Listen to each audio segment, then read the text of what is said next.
menyerahkan kelemahan kami, dosa-dosa kami, karena kami yakin Engkau telah menanggung kami gunung Golgota. Engkau telah mati, bahkan Engkau telah hidup, sehingga Engkau berkuasa baik di surga maupun di bumi. Haleluya. Tolonglah kami Tuhan, dayakan kami. Kami memuji Tuhan.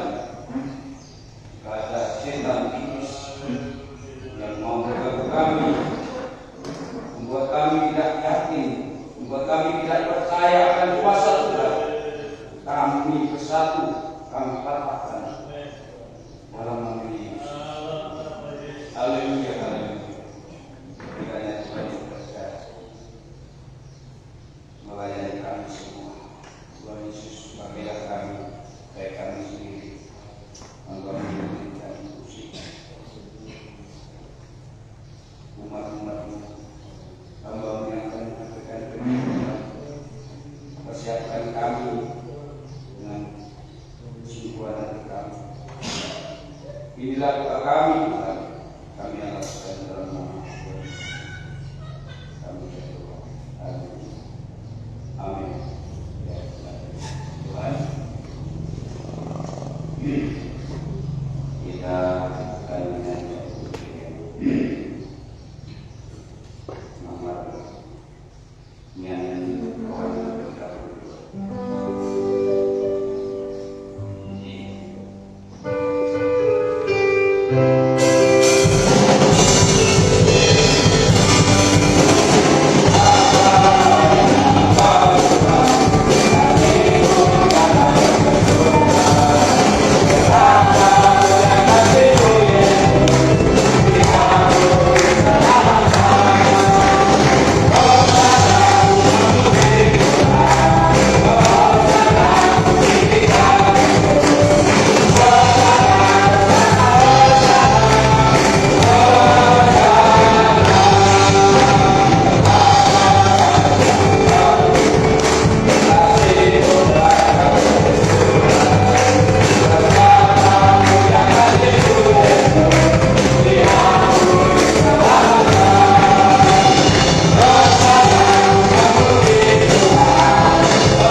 Nah,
memandu perjalanan kami dengan firman-Nya yang dahsyat, sehingga benarlah Tuhan, perjalanan kami akan bermuara pada perjumpaan dengan Tuhan.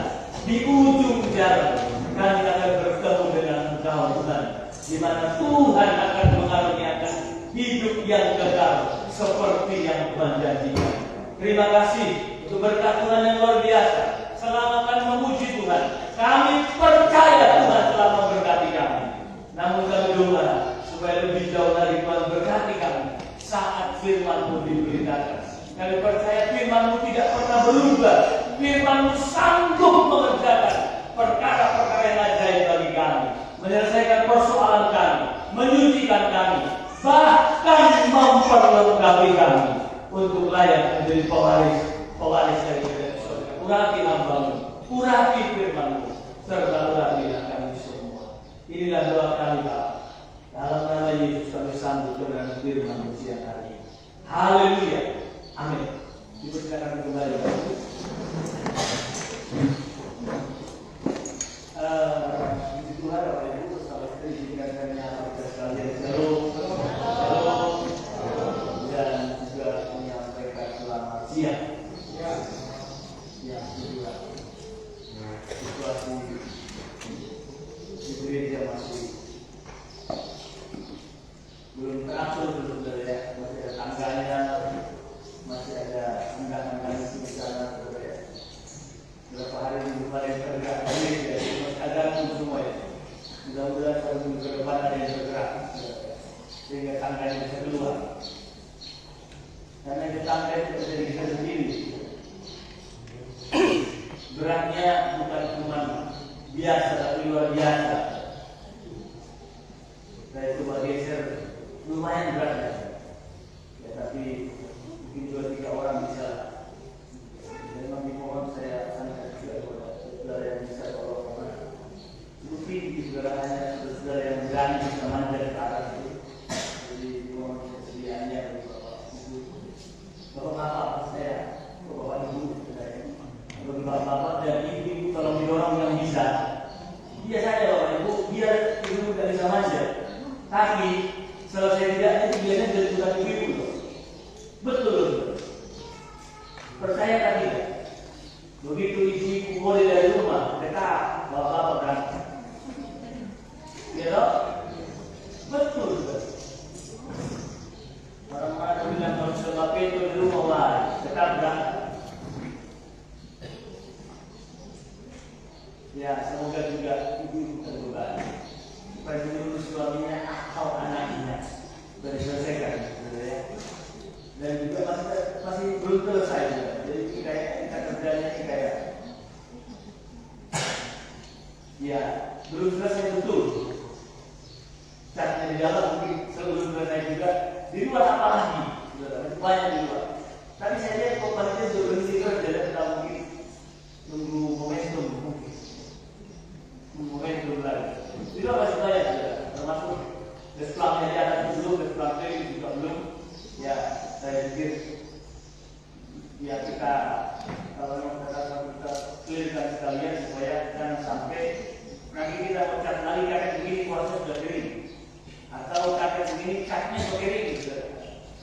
Ya, saya kira lebih baik kita sampaikan memulai penyampaian Tuhan ini. Saya sengaja disampaikan di ibadah umum karena ibadah umum semua hadir. Karena itu perkataan saya ini untuk semua yang merasa jemaat di tempat ini. Kalau saudara dan jemaat dia, tidak usah dikatakan. Ini bukan kebenaran ini, tidak usah dikatakan. Tapi kalau saudara merasa jemaat, ia biar 2 kali puas begitu waktu bagiannya. Kurang lebih seperti itu yang ingin saya sampaikan. Baiklah kita akan mendengarkan firman Tuhan. Ya, kita akan mendengarkan firman Tuhan di mana pada kesempatan ini kita akan periksa dalam surat Efesus pasalnya yang pertama.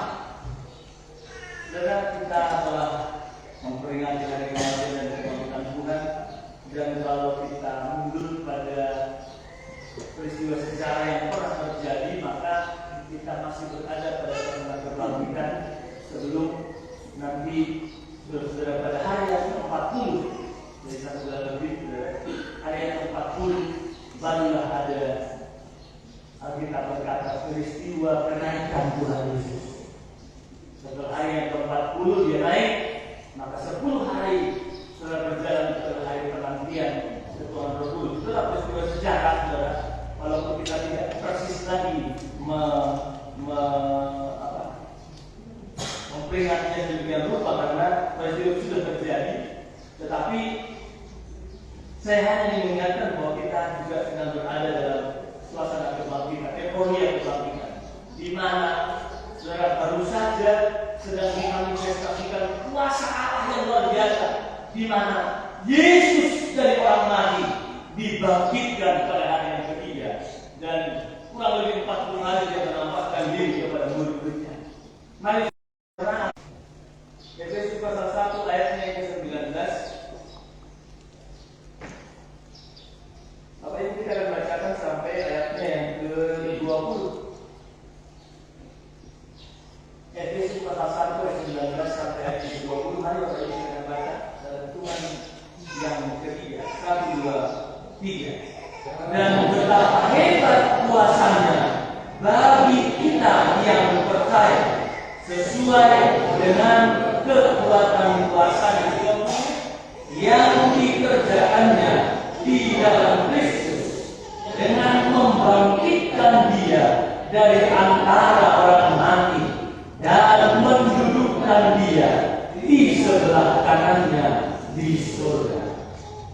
Bagian ini adalah bagian kutipan dari doa Rasul Paulus kepada Kristus tentang jemaat Yesus, agar supaya jemaat Yesus dikaruniakan roh hikmat dan wahyu untuk mengerti, supaya mereka paham, supaya mereka sadar, begitu saudara ya, supaya mereka tahu, supaya mata mereka terbuka tentang apa? Salah satunya adalah tentang kuasa yang begitu hebat yang disediakan oleh Tuhan bagi mereka yang percaya. Paulus ingin jemaat mengerti, jemaat mempunyai mata yang terbuka untuk bisa melihat serta menikmati dan meyakini. Bagi jemaat firman Tuhan berkata bahwa bagi mereka disediakan kuasa yang begitu hebat. Saudara, itulah doa Paulus, disediakan. Namun Paulus berdoa supaya jemaat sadar, supaya jemaat melihat, supaya jemaat bisa kemudian menikmati dan menggunakan ini. Itulah doa Paulus. Satu kan tidak mungkin kemudian kuasa itu disiapkan, diberikan, tapi tidak digunakan atau tidak disadari. Mereka adalah orang-orang yang punya kuasa. Bapak Ibu, pernyataan Injil Yohanes juga sama. Yohanes pasal 1 ayat 12 berkata, dan semua orang yang menerima siapa Bapak Ibu? Yang dibicarakan dalam Yohanes 1 apa? Dan semua orang yang menerimanya.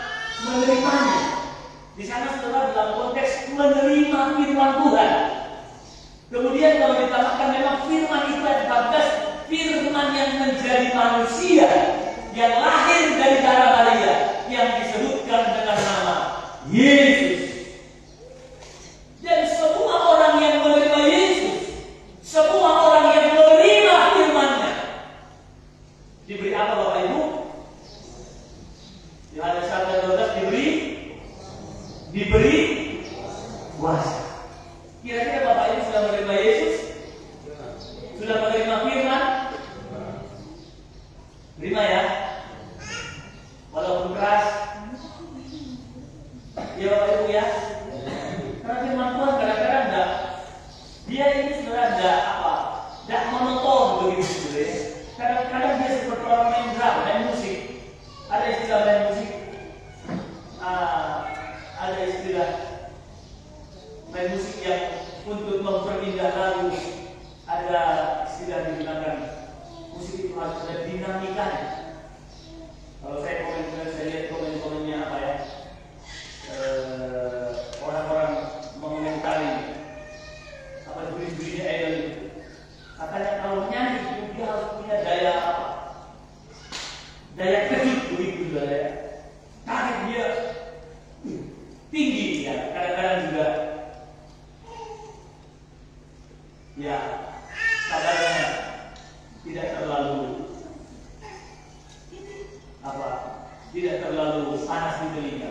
Tapi ada juga memang firman Tuhan tidak datang. Ya seperti itu sudah. Menerima firman Tuhan. Bapak Ibu yakin sudah menerima firman Tuhan ya? Untuk menerimanya Bapak Ibu tidak hanya duduk seperti ini mendengar. Ada harga yang harus dibayar untuk menerima firman Tuhan. Tolong dibacakan. Sebelum saya lanjut pada penjelasan dari sini, tolong bacakan Paman Yakobus. Saya teringat ayat ini saudara, dan sebaiknya dibacakan dulu. Yakobus pasalnya kita cek dulu saudara. Apakah saudara sudah benar-benar menerima firman Tuhan? Ada siapa tahu kita hanya mendengar, tapi sebenarnya tidak menerima. Ya. Tapi coba dibacakan Yakobus pada 1 ayatnya yang ke-21.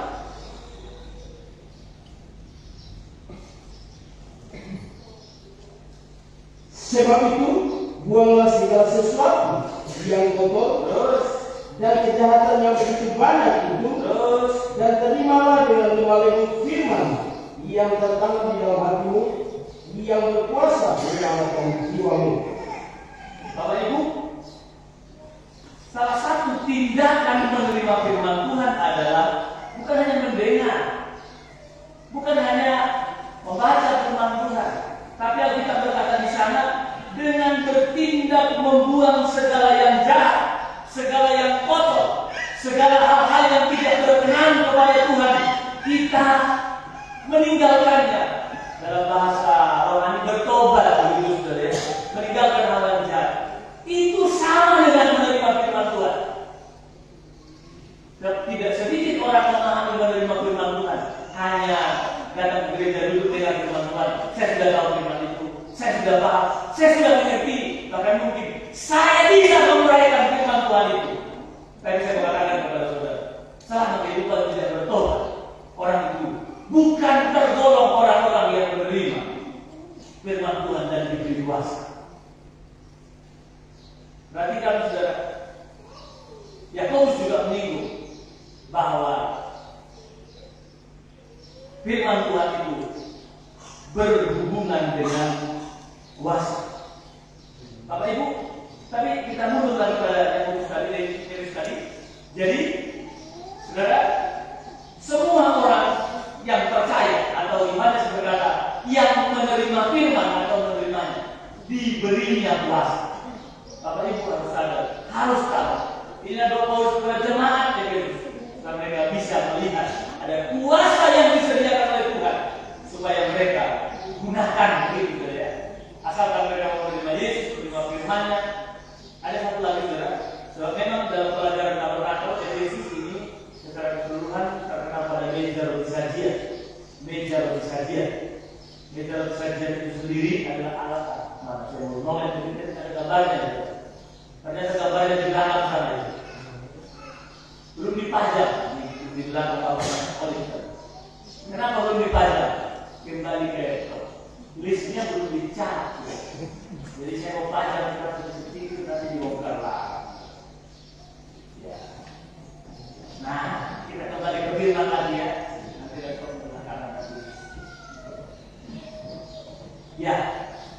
Jadi, terus saudara, meja roti sajian itu sendiri adalah salah satu alat dalam ruangan suci yang bersih, yang mempunyai arti rohani, persekutuan yang mesra dengan Kristus melewati firman Tuhan.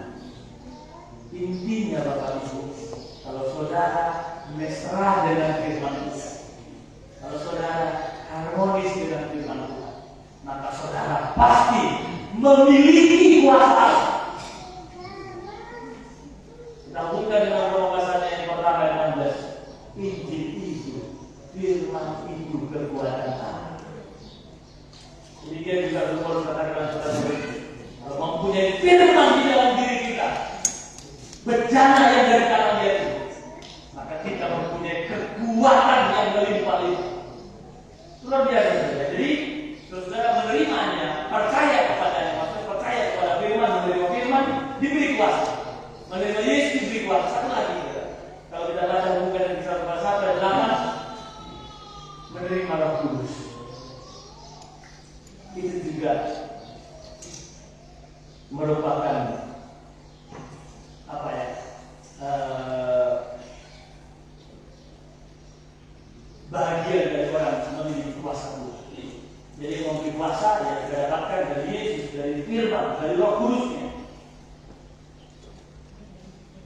berbicara Yesus tidak ada di antara saudara satu pun di antara kita, termasuk saya, yang pernah berjumpa 4 mata dengan dia face to face dalam tubuh manusia. Betul kan kita?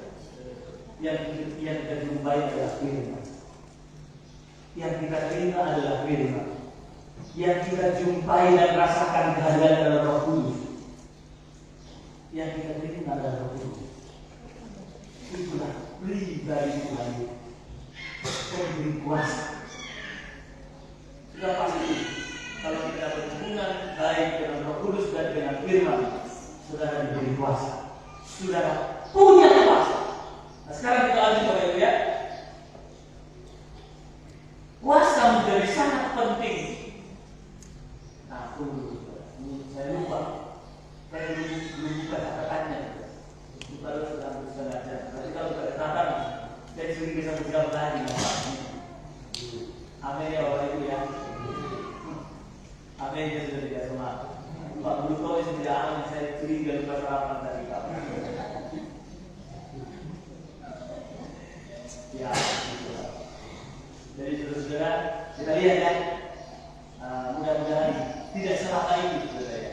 Saya juga berdoa supaya itu juga bisa menikmati dan punya opini saudara bahwa ibadah itu enak, saudara ya. Ibadah itu bukan satu kegiatan yang menjengkelkan begitu ya, tidak menyenangkan begitu. Kita harus ganti kita punya next. Ayo kita lihat. Saya coba buka dalam saya. Mengapa? Saudara, kita perlu memiliki kuasa. Kalau kita perhatikan Efesus pasal yang pertama, ayat 19-20, kuasa yang dibicarakan di sana adalah ayat 20, itu adalah kuasa kebangkitan. Kuasa yang dibicarakan di sana adalah kuasa kebangkitan. Kuasa yang pernah membangkitkan Tuhan Yesus dari antara orang mati. Kuasa yang sama Tuhan berikan melalui firman dan Roh-Nya kepada orang-orang yang percaya. Kuasa kebangkitan.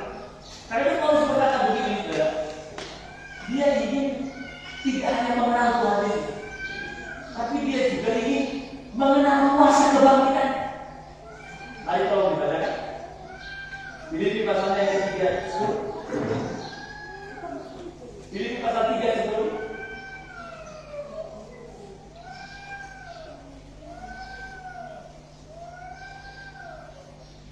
Yang menghendaki ialah mengenal Dia dan kuasa kebangkitannya dan persekutuan dalam penderitaannya, di mana aku menjadi serupa dengan Dia dalam kematiannya.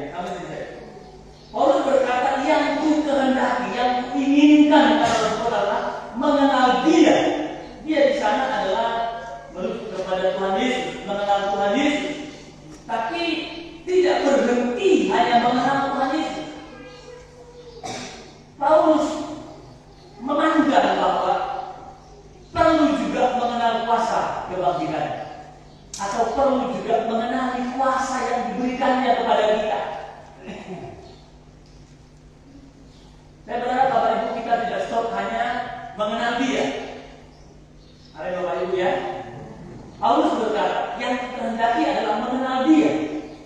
Tapi bukan titik, itu masih koma, masih berlanjut mengenal Dia dan kuasa kebangkitan. Pertanyaan saya, mengapa harus mengenal kuasa kebangkitan? Kenapa tidak cukup hanya percaya Yesus, mengenal Yesus dan seterusnya, tapi tidak mengenali kuasanya?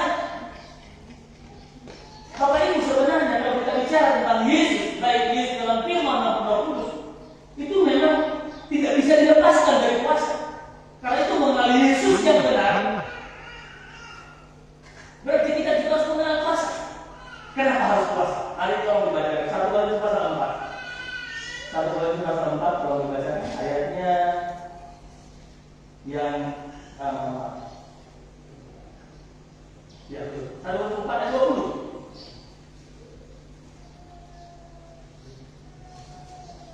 Sebab kerajaan Allah bukan terdiri dari perkataan, tetapi dan kuasa. Ya. Kalau kita terjemahkan di sana, Bapak Ibu, bahwa sebab kerajaan Allah tidak terdiri dari hanya sekedar perkataan, berita, kata-kata hikmat yang dirangkaikan oleh kepiawaian seorang manusia bersilat lidah, saudara ya. Tetapi, saudara, kerajaan surga itu terdiri dari kuasa. Artinya kalau pengenalan kita benar-benar tentang kerajaan surga, maka itu tidak bisa dilepaskan dari kuasa. Tidak bisa dilepaskan dari kuasa. Bapak Ibu, tidak hanya berkata, kita harus pelajari bahwa bicara tentang kerajaan surga tidak hanya tentang berkata, tidak hanya tentang firman yang disampaikan begitu, khotbah yang mungkin diuraikan dengan begitu bagus, tapi semua ini tidak akan sampai mencapai kerajaan surga kalau tidak disertai dengan kuasa. Karena itu kalau membaca surat 1 Korintus pasal 2 ayat 5.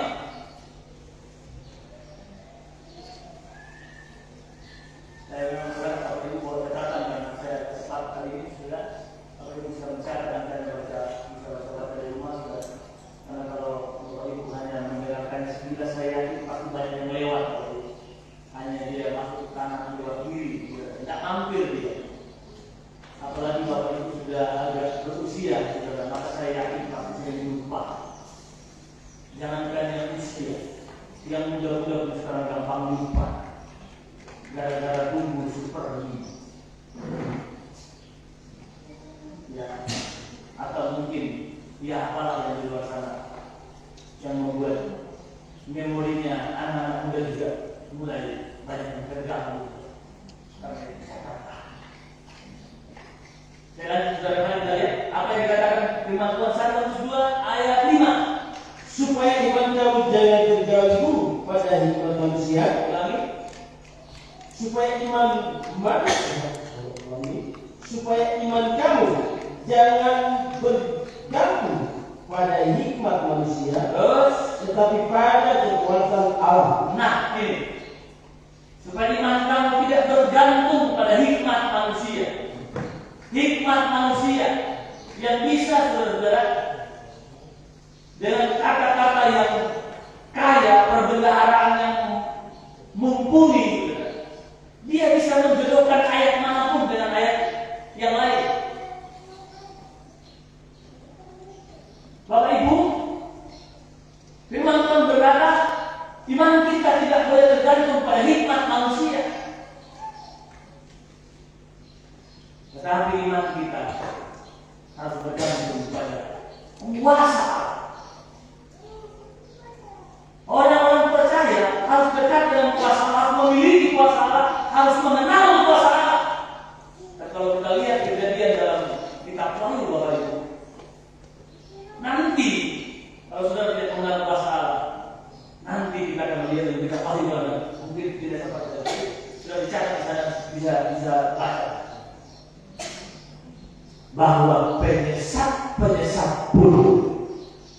akan memiliki kuasa. Mereka akan menyesatkan banyak orang dengan tanda-tanda. Bayangkan kalau orang Kristen tidak mengenal dan tidak punya kuasa, habis dia akan takjub dengan apa yang dikerjakan oleh penyesat-penyesat. Jadi, saudara, Alkitab berkata bahwa iman kita harus bergantung pada kuasa Allah. Kita harus mengenal kuasa Allah dan kita harus memiliki kuasa Allah. Kuasa itu adalah kekuatan, kemampuan untuk memerintah, seperti yang Tuhan pernah janjikan kepada Petrus. Luar biasa, seorang Petrus yang hanya seorang nelayan. Tuhan bilang kepadanya, apa yang kamu ikat di bumi, terikat di mana? Orang apa yang Petrus bisa mengikat sesuatu di surga? Apa dia pernah ke surga, saudara? Luar biasa, saudara.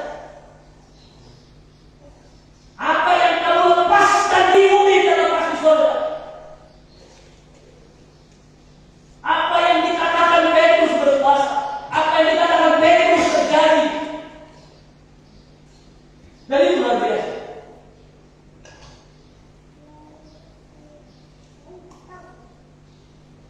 Karena itu Bapak Ibu, justru kalau kita lihat ke depan, yang menjadi pembeda antara orang yang mengandalkan hikmat manusia dengan orang yang mengandalkan kekuatan Allah, ya pada kuasa itu. Coba kita lihat seperti apa Yesus dalam mengajar pada waktu itu. Kalau dibacakan Injil Matius pasalnya yang ke-7 ayat 28 dan 29. Matius pasalnya yang ke-7 ayat 28 dan 29. Judulnya kesan pendengar. Dan setelah Yesus mengakhiri perkataan ini, takjublah orang banyak itu mendengar pengajarannya. Di mana keunggulan pengajaran yang Tuhan sampaikan? Apakah terletak pada tingginya hikmat yang dimilikinya? Apakah terletak pada kepiawaiannya merangkai ayat demi ayat, atau menghubungkan ayat yang satu dengan ayat yang lain, atau mungkin saudara dia punya perbedaan kata yang luar biasa? Saya yakin sebagai manusia biasa pada waktu itu, kalau hanya untuk berargumen berbeda, orang-orang Farisi, ahli-ahli Taurat, terus juga bisa bertanya jawab dengan dia. Karena apa? Karena mereka juga punya pengetahuan dan hikmat manusia. Tapi mana keunggulan yang Tuhan sampaikan? Mari kita bacakan terus. Sebab ia mengajar mereka sebagai orang yang berkuasa. Dia keunggulannya terletak pada kuasa. Kuasa. Bagaimana dengan yang lain? Terus Tidak seperti ahli-ahli Taurat mereka. ahli Taurat dan orang-orang Farisi mengajar orang Israel di sinagog, mengajar mereka dengan firman Tuhan dan hukum-hukum Musa, dengan cerita-cerita dari kitab suci, kitab para nabi, ya, sejarah-sejarah Israel. Seperti yang juga Tuhan ajarkan. Yesus tidak datang mengajarkan kitab yang baru, yang lain dari kitabnya orang Israel. Dan semua saudara-saudara, hukum Taurat yang pernah diberikan Tuhan kepada Musa masih berlaku sampai pada zaman Tuhan. Tidak satu titik pun dihilangkan kata Tuhan itu. Tapi di mana keunggulan Yesus? Terletak pada kuasa. Dia tidak seperti ahli Taurat, di mana mereka tidak memiliki kuasa. Saudara, di mana dan apa bentuk kuasa yang saya mau sampaikan? Kuasa itu berarti apa yang dikatakannya terjadi, apa yang dikatakannya diperhitungkan. Bahkan kalau kita lihat, bukan hanya manusia, angin dan danau pun yang tidak mempunyai telinga mendengarkan dia. Bayangkan, angkat kuasa. Apalagi kita ini diceritakan seperti berkat dari gambar Allah, diberi telinga untuk bisa mendengar. Amin Bapak Ibu. Diberi hati dan pikiran mencerna apa yang kita dengar, diberi perasaan untuk merasa apa yang Tuhan sampaikan. Luar biasa. Tetap perbedaannya ada pada kuasa. Dan mari kita akan lihat. Saya sudah mengatakan dari tadi bahwa letak perbedaannya ada pada kuasa. Dan apakah kemudian kuasa itu hanya dimonopoli oleh Tuhan sendiri? Tidak.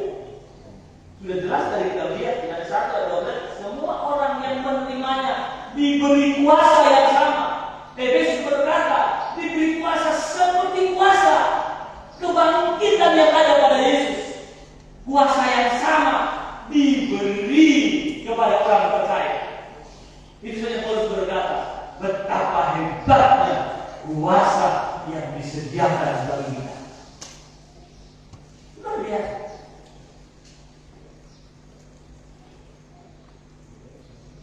Jadi kuasa yang tidak dimonopoli. Kuasa itu, saya mau katakan kepada saudara, Yesus berusaha, bahkan bukan hanya menjanjikan, tapi berusaha. Dia berusaha memberikan seperti kuasa yang ada padanya. Dia berikan kepada murid-murid. Karena itu ketika Tuhan mengutus murid dalam perjalanan pasal terakhir di 16, dan berkata, pergilah, beritakan Injil kepada segala makhluk. Ya, siapa yang percaya akan selamat, dan siapa yang tidak percaya akan dihukum. Dan firman Tuhan mengatakan, dan tanda-tanda ini dan kuasa-kuasa ini akan menyertai kamu. Luar biasa. Sebagai orang percaya, selalu kita sadar, kita harus punya kuasa. Walaupun kuasa itu harus dijaga oleh kita. Saya sudah katakan tadi, Anda akan dan tidak akan punya power kalau Anda tidak berhubungan dengan firman dan berhubungan.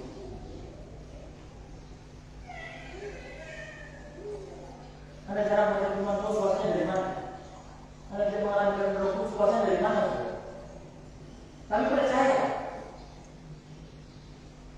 Kalau saudara mau mendekatkan diri kepada kita dan berkata, Dia memberi kuasa, Dia menyediakan kuasa. Nah, kita harus mengenal itu dan harus memiliki kuasa. Dan kalau waktu saudara ada anak Tuhan dari gereja, tidak apa-apa, kalau ada pertemuan sambil doa saja.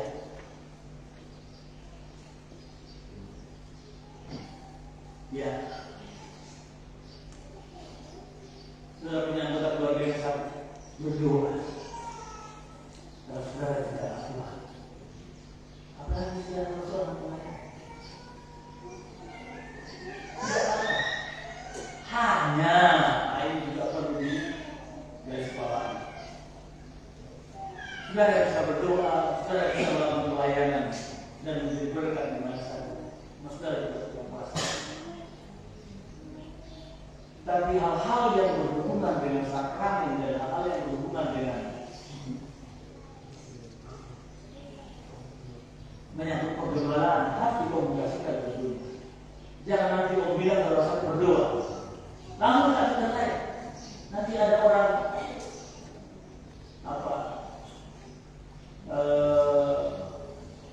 contohkan saja, mungkin tiba-tiba ada yang mengadakan acara, tidak perlu kasih tahu pendeta, langsung saja eksekusi. Kalian juga layak. Saudara, bisa saja tapi harus dikomunikasikan. Karena Bapak Ibu, kalau dijelaskan nanti cukup panjang, tapi ini itu menyangkut tanggung jawab. Saudara punya keluarga satu silakan.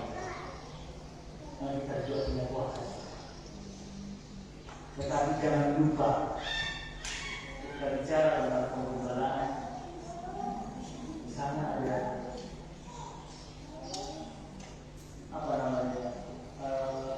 tanggung jawabnya. Karena kita juga berada di ruang publik yang suka tidak suka Bapak Ibu para salah nanti bisa bersentuhan dengan buku, bisa bersentuhan dengan gereja lain, bisa bersentuhan dengan umat yang lain, saudara. Karena itu kalau sudah menyangkut yang lebih besar, ada yang kita berkomunikasi. Saya sengaja jelaskan supaya salah kaprah. Ya, tidak perlu duduk dengan itu. Saya ada acara apa? Di rumahnya cuma kan dia tidak tahu ada acara. Karena aneh kalau begitu. Ya, tapi kita kembali. Jadi intinya ada kuasa, ya ada kuasa. Itu harus kita sudah miliki. Kuasa itu tidak dimonopoli oleh sendiri. Mari kita lihat pasalnya yang ke-10 kalau membacakan Injil Matius pasal 10 ayatnya yang pertama. Mari Yesus memanggil 12 muridnya dan memberi kuasa kepada mereka untuk mengusir roh jahat dan untuk melenyapkan segala penyakit dan segala kelemahan. Ya, kita menemukan di sini Bapak Ibu bahwa ternyata bisa katakan dia tidak memonopoli kuasa itu. Dia memberikan kuasa itu, meneruskan kuasa itu supaya juga dimiliki oleh murid-murid. Seperti yang saya katakan, semua yang menerimanya diberi kuasa. Orang-orang yang percaya disediakan kuasa. Murid-muridnya yang berbeda juga diberi kuasa. Sampai sini dulu saudara, kita imani dulu. Kalau saudara sungguh-sungguh kepada Tuhan Yesus, dan kita aplikasikan dengan serius, mesra dengan firman dan betul, maka kita pasti memiliki kuasa. Kata-kata saudara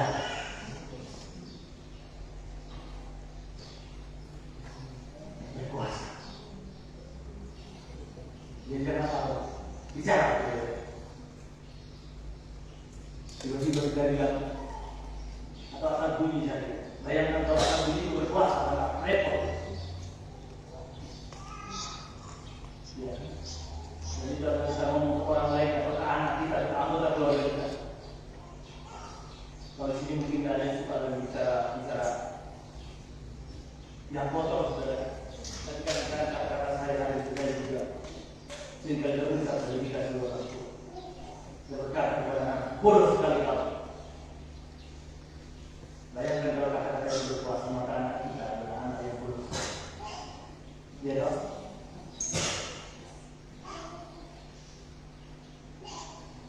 Tapi ya tentu tidak.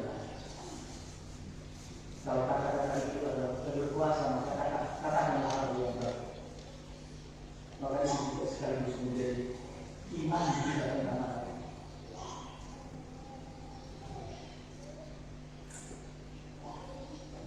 Itu kata yang saya sampaikan dari paling halus.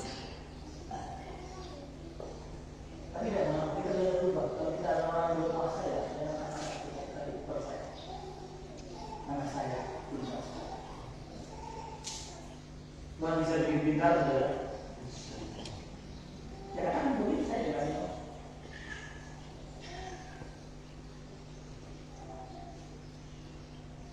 Nah, jadi diberi kuasa. Ini saja Petrus bisa berkata, kalau dia ampuni di bumi, terampuni di surga. Tapi biasa saja, tidak kuasa diberikan kepada Petrus Rasulullah. Mari kita lihat yang jawab. Kuasa itu diberikan kepada murid-muridnya dalam misi pelayanan dengan maksud supaya dipergunakan. Untuk apa Bapak Ibu? Ada hal-hal yang disebutkan di sana. Pertama, untuk menghadapi dan mengusir roh-roh jahat. Diberi kuasa untuk mengusir roh-roh jahat. Jadi kalau ada di tetangga saudara atau mungkin tetangga saudara kesurupan, doa saja. Berani Bapak Ibu ya. Amin Bapak Ibu ya. Doa saja, yang mau apa-apa kami bukan doa saja. Yang penting saudara di gereja ingat Tuhan Yesus. Doa saja. Karena saudara diberikan kuasa untuk mengusir roh-roh jahat. Dan kecuali saudara sendiri tidak dekat dengan Tuhan, saudara jahat yang masuk kan. Kita yang mengusir malah masuk di diri kita sendiri. Karena itu harus disuruh sama Tuhan. Bagi anak-anak Tuhan, Tuhan katakan diberi kuasa untuk menghadapi roh jahat. Ada yang sangat banyak roh jahat. Tidak hanya kesurupan dalam bentuk ya roh jahat masuk begitu saudara. Tapi kalau kita lihat bentuk kuasa yang kedua menghadapi roh jahat yang bergentayangan di udara, yang membuat anak-anak memberontak, yang membuat orang-orang lebih harta.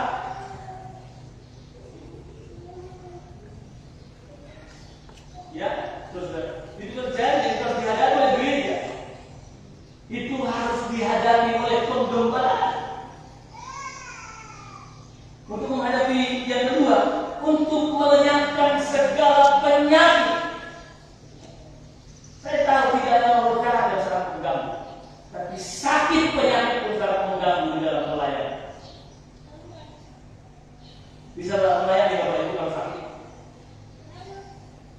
Susah.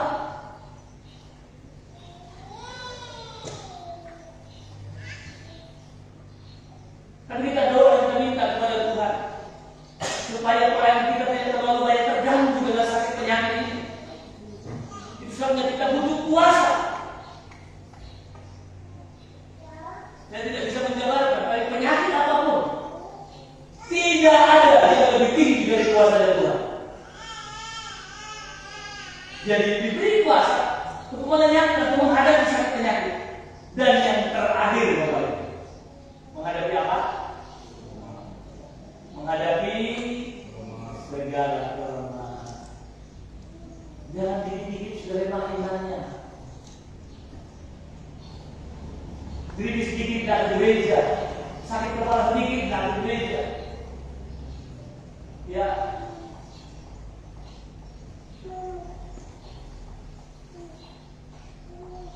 mungkin pakaiannya banyak kotor, tak ke gereja juga. Misalnya itu hari Minggu sudah tak ke gereja juga. Dan seterusnya. Saya mengatakan bahwa ini adalah bagian dari kelemahan-kelemahan. Seandainya saudara tinggal dan tidak masuk gereja, saya mengatakan begini: Anda tidak akan kemudian langsung miskin ketika ada gereja dan pulang, dan kemudian Anda tidak makan dan tidak dipelihara Tuhan dalam gereja. Tapi kita butuh keberanian iman. Ini yang kita butuhkan untuk bisa mengalahkan kelemahan. Gereja dihadang oleh roh jahat, gereja dihadang oleh penyakit, gereja dihadang oleh banyak kelemahan yang saudara satu persatu tidak bisa ucapkan. Ya, kadang-kadang yang terjadi adalah seribu banyak alasan kita ciptakan. Padahal kita menjawab karena pertama karena malas, kedua karena rohaninya lagi tidak beres.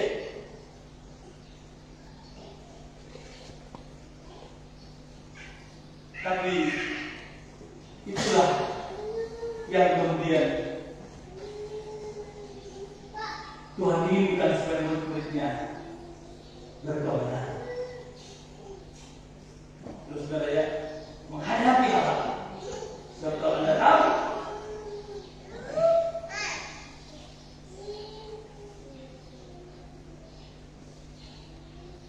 setelah murid-murid itu diutus ke saudara, maka murid-murid itu pergi memberitakan firman, dan memang mereka menghadapi hal itu. Ya, tapi meskipun mereka menghadapi hal itu, mereka menang. Satu ayat mencatat bahwa ketika mereka kembali, mereka datang kepada Tuhan Yesus dengan bangga berkata, Tuhan, betul seperti yang Yesus katakan, kami mau mengusir setan dengan nama, kami menyembuhkan orang.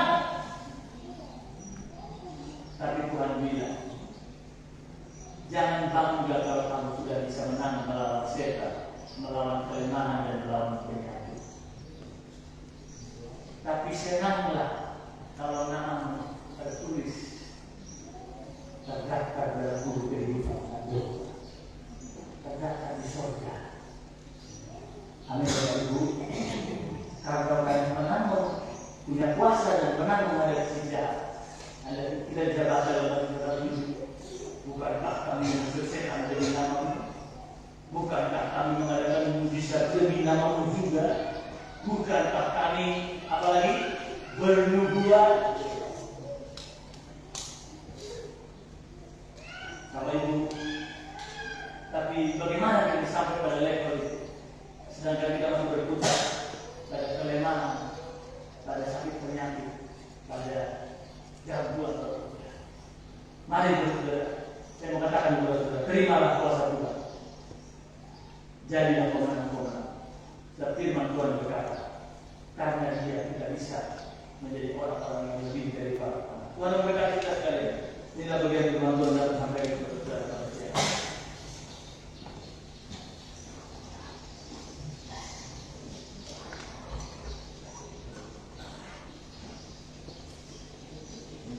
Saudara saya mohon kita saya berkati menyembah berkata beri matur rasa kasih. dalam keadaan duduk saya jemput oleh para pengantin dan juga bersama bersama. Kita berdoa, terima kasih Tuhan yang hari ini kami telah mendengar firman.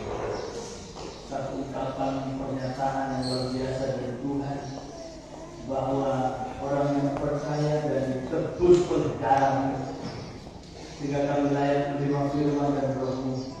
Kami sebenarnya adalah orang-orang yang memiliki kuasa. Karena itu Tuhan Yesus yang baik.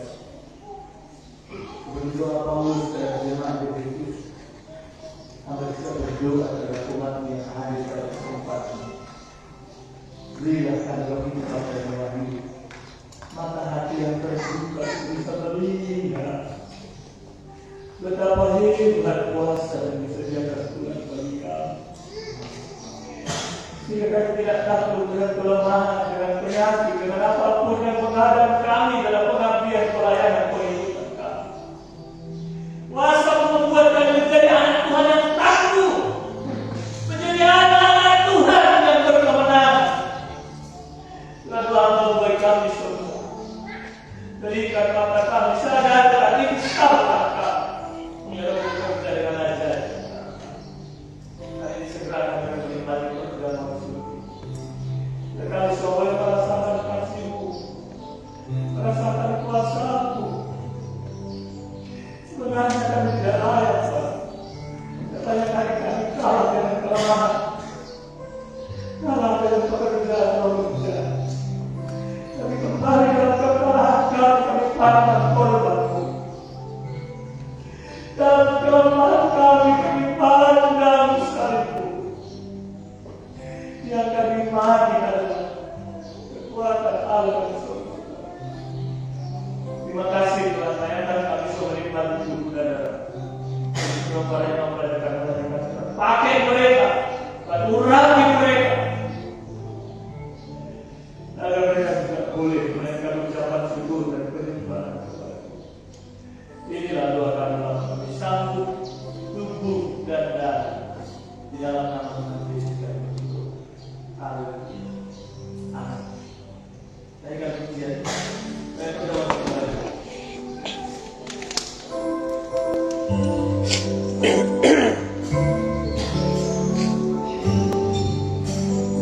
Thank you.